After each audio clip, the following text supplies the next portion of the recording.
लोकसभा चुनाव में एनडीए का मुकाबला करने के लिए बना इंडिया गठबंधन अब बिखरता हुआ नजर आ रहा है।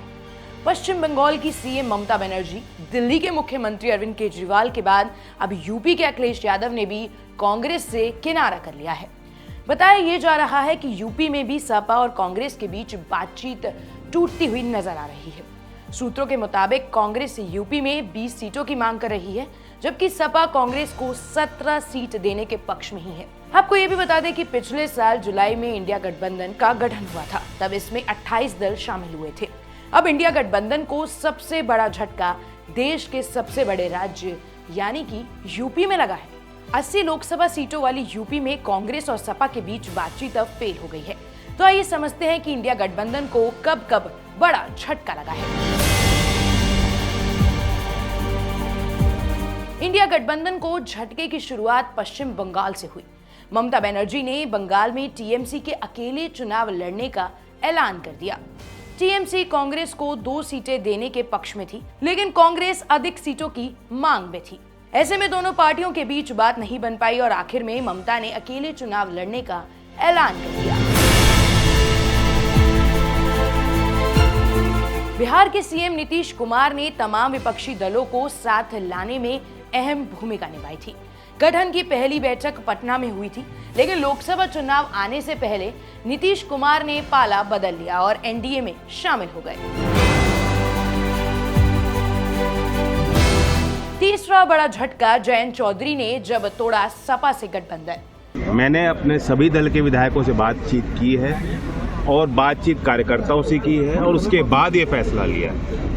ये फैसले के पीछे ऐसा नहीं है कि कोई बड़ी प्लानिंग रही हो या बहुत समय से हम यही सोचे बैठे हों। बहुत कम समय में, अल्प समय में फैसला हमें लेना पड़ा।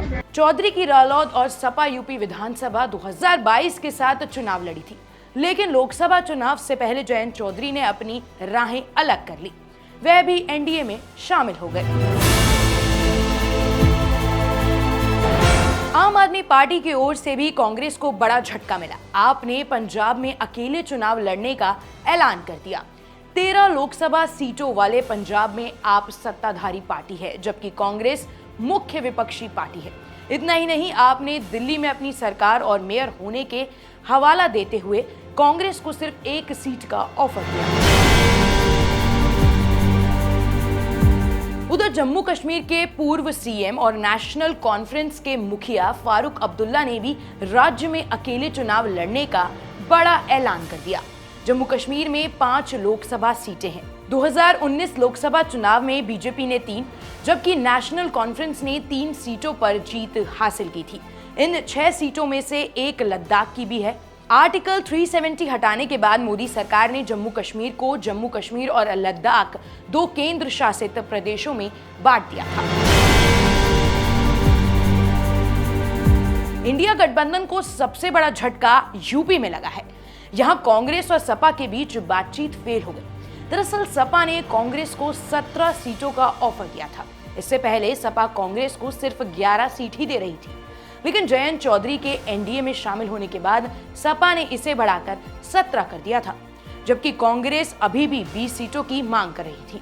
दोनों के बीच बातचीत फेल होने के बाद अखिलेश ने उम्मीदवारों की तीसरी लिस्ट भी जारी कर दी।